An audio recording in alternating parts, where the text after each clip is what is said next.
Hello friends, കുറച്ച് വെളുത്തുള്ളി, ഒരു കഷ്ണം ഇഞ്ചി, ഒരു 5-6 പറ്റൽമുളക്, ഒരു പിടി നാടൻ കറിവേപ്പില, ഒരു 1.5 സ്പൂൺ ഇറച്ചി മസാല, കൂടാതെ ഒരു 1/2 സ്പൂൺ മഞ്ഞൾപ്പൊടി, ഒരു 10-12 കുരുമുളക്. ഇവ മിക്സിയിലൊന്ന് ചതച്ചെടുക്കുക. നന്നായിട്ട് അരയേണ്ട ആവശ്യമൊന്നുമില്ല. ഇതിലേക്ക് ഓൾറെഡി ചിക്കൻ വേവിച്ച് വെച്ചിട്ടുണ്ടായിരുന്നു. ഒരു 1/2 കിലോ ചിക്കൻ ഉപ്പും ചേർത്ത് പ്രഷർ കുക്കറിൽ ഞാൻ 2 വിസിലാക്കി അതിൽ നിന്ന് ഊറി വന്ന വെള്ളമാണ് ഒഴിച്ച് ഇത് മിക്സ് ചെയ്തത്.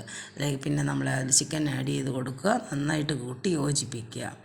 ഉടൻ തന്നെ നമുക്കിത് ചെയ്യാവുന്നതാണ്. ഒരുപാട് സമയമൊന്നും വെച്ചിരിക്കേണ്ട ആവശ്യമൊന്നുമില്ല. ഉപ്പ് വേണമെങ്കിൽ വീണ്ടും ആഡ് ചെയ്ത് കൊടുക്കുക. എരിവ് കറക്റ്റായിരിക്കും. കുട്ടികളുണ്ടെങ്കിൽ എരിവ് അഡ്ജസ്റ്റ് ചെയ്ത് അവർക്ക് ചെയ്ത് കൊടുക്കാൻ പ്രത്യേകം ശ്രദ്ധിക്കുക. ഒരു പാൻ അടുപ്പത്ത് വെച്ച് ചൂടാകുമ്പോൾ 1 സ്പൂൺ എണ്ണ ആദ്യം ഒഴിക്കുക. വെളിച്ചെണ്ണയാണെങ്കിൽ ഏറെ ടേസ്റ്റിയാണ്. ഒഴിക്കുക. എന്നിട്ട് നമ്മൾ ചിക്കൻ അതിലേക്ക് തട്ടുന്നു. വറ്റി വരുന്നതിനനുസരിച്ച് വീണ്ടും അല്പാൽപമായ എണ്ണ ആഡ് ചെയ്ത് കൊടുക്കുക. അവസാനം നല്ല ടേസ്റ്റിയാണ്. വെറുതെ പറയുകയല്ല, എല്ലാവരും ട്രൈ ചെയ്ത് നോക്കുക. Thank you.